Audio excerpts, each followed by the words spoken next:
When I ended my congressional campaign, I gained a brother. So I met David actually through my campaign manager. And David is a beautiful trans man. And when we connected, we both talk about how we feel like we have met each other in a previous life, and we were just bound to reconnect. But most of what we connected on, I would say, when we first met each other, when we first crossed paths, obviously it was like political campaign stuff, but it was really our activism, I would say, is really what connected us. And again, you'll see why I am giving you all this information. So I promised David, when we solidified our brotherhood, if you will, that I would follow him to the ends of the earth. And we have organized in Orlando, San Francisco, Los Angeles, Ohio, and we'll see where else we continue organizing. Good trouble. So I'm not here, I promise you, to give any kind of political agenda, to like push any kind of, I promise you, I'm giving you the information and the stories and the details as they go. But so anyway, I'm just gonna say that. But Ivory's death made it so that while I was already planning to attend Transgender Day of Visibility in Washington, D.C. 2023, it now made it, like I said earlier, obligatory. There was no way that I was going to miss that.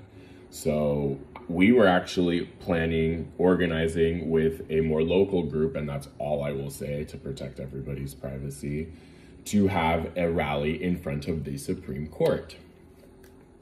And this is where the story begins to pick up a lot. So here's the deal. We had been organizing this rally. These things are not easy to put on, by the way. And with this the thing is that Transgender Day of Visibility brings a huge crowd to DC, and the crowd was huge and amazing. And so we kind of wanted to capitalize on that for our rally in front of DC, in front of the Supreme Court. However, it was going to be a rally that was a little bit more riskier, you can say. They like to, yeah, okay. Anyway, I'll just stick to the story. So, riskier, a little bit more in your face, a little bit more of a higher level than most people are comfortable with, right? Something maybe only for more organized and more experienced activists.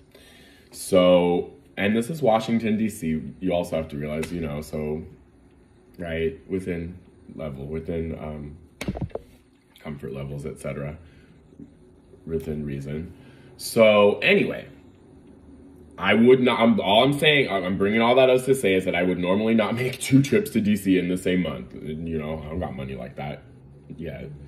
So, but part of my trip was sponsored. So, and like I said, I really felt an obligation to say Ivory's name in front of the Supreme Court as part of my planned words that day.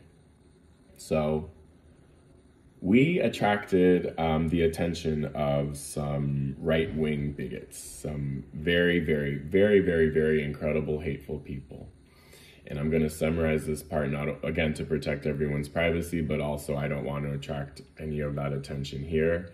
But long story short, we received very credible information that there might be violence at our rally. Again, you have to realize that people flew in from across the country to come and speak at this rally in front of the Supreme Court.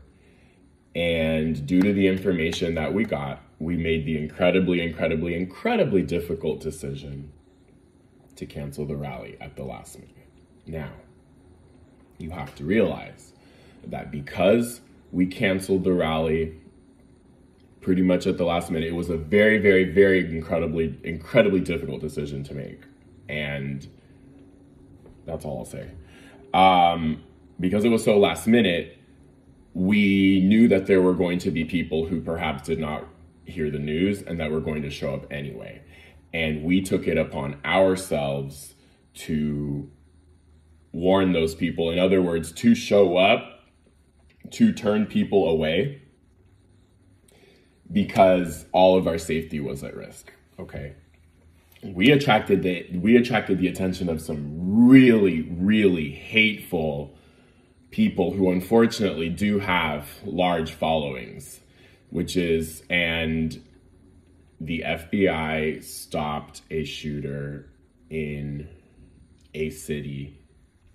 I'm not even gonna say the name of the city, but this person had already been was already grooming their social media to make it appear as though they were going to transition, and they were planning to come and shoot us up. And that's all I'm gonna say about that. I promise you, I'm not making this up. And drama went down day of. But what I'm getting at is that we made an agreement, the core group of activists, we made a pact, we made an agreement that we were going to show up.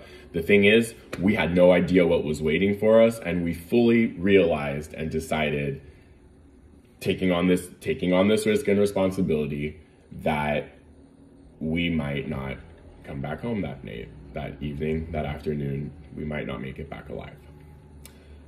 I just want to say I'm sorry. I did lie to my mother about this. I obviously did not want to tell her the truth about this, because you don't just fly to Washington, D.C. from San Francisco, right? And that to not speak at the rally. So I guess what I'm trying to say is it wasn't my call to make. And I feel like I'm only here to support, right? I'm only here to support. I want to be here for my brother. I want to be here for the ones of us who are still alive, because too many of us have died. So it's not my job. I'm only here to support. It's not my job to go against the group.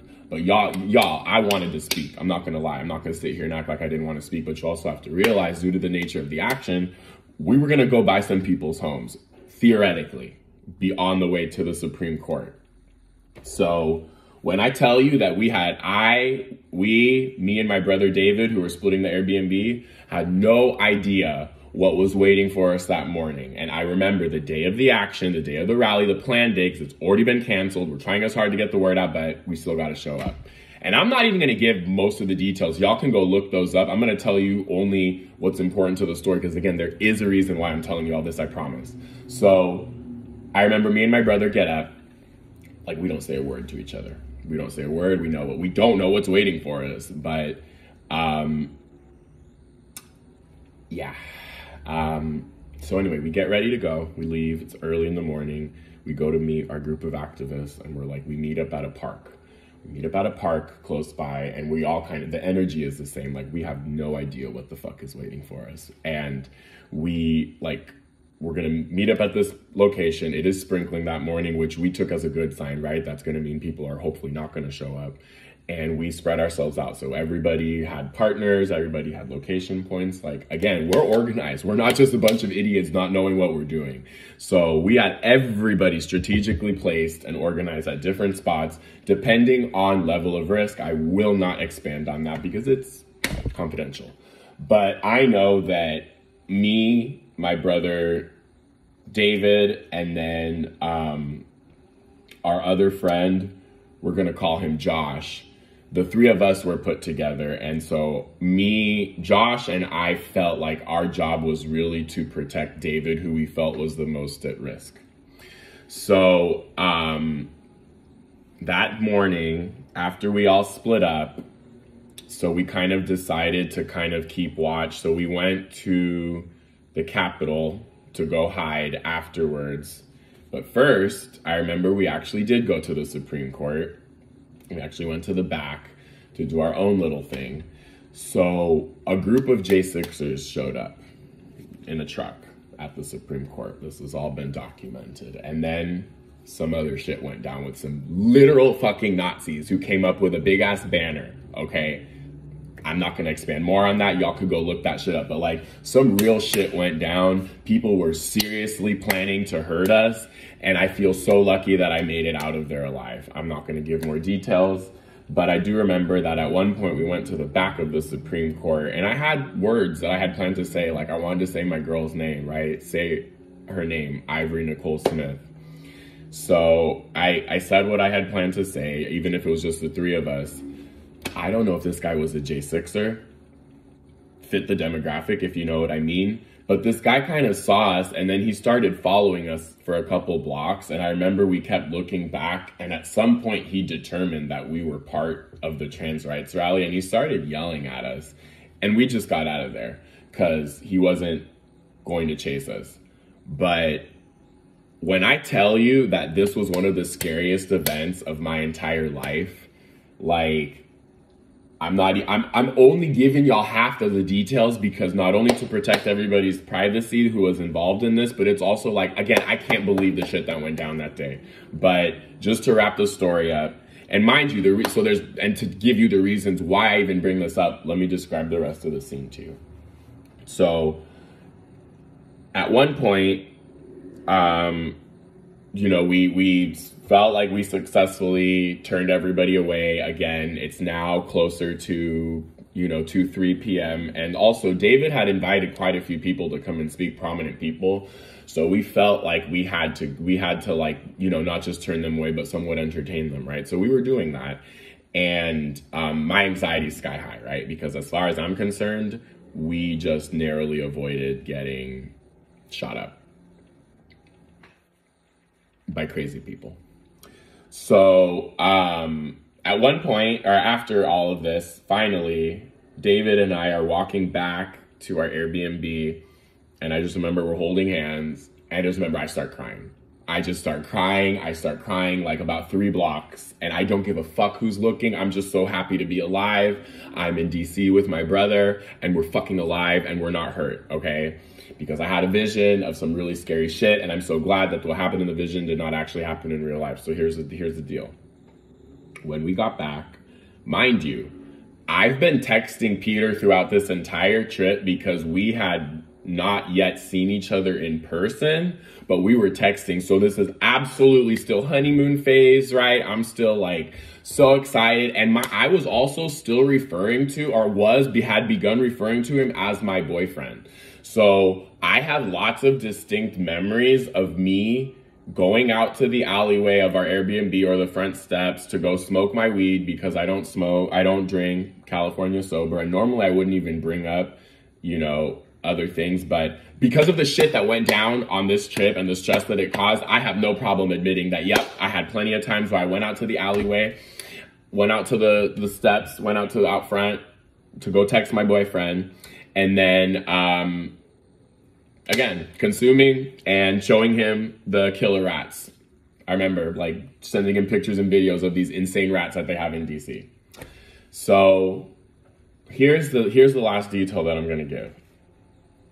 When we survived this, I pretty much had David promise me. So David is ordained to marry people. And I told him, I said, David, I said, if we survive this, I said, you're going to marry Peter and I in Paris. So minor detail. I know it sounds so cliche, but Peter's favorite city is Paris. I had never been to Paris before. I'm getting ahead of myself, but the plan was that I wanted to go see Paris and see if I liked it myself. And then hopefully we could have a destination wedding because there's only 2 of us, and it's hopefully going to be a smaller, more intimate ceremony. I'm getting way ahead of myself, but that was the promise that David and I made to ourselves, that I made David more or less force David to make, was that if we survived all of this, that he would one day marry Peter and I in Paris. And Peter agreed. It's not like he wasn't a part of this plan either. Let me include that as well. Actually, he made the joke, well, I would prefer that it be Lisa Vanderpump, but that's nice. That's great. Anyway, wait until you see everything else that happened once we're back in San Francisco in the next video.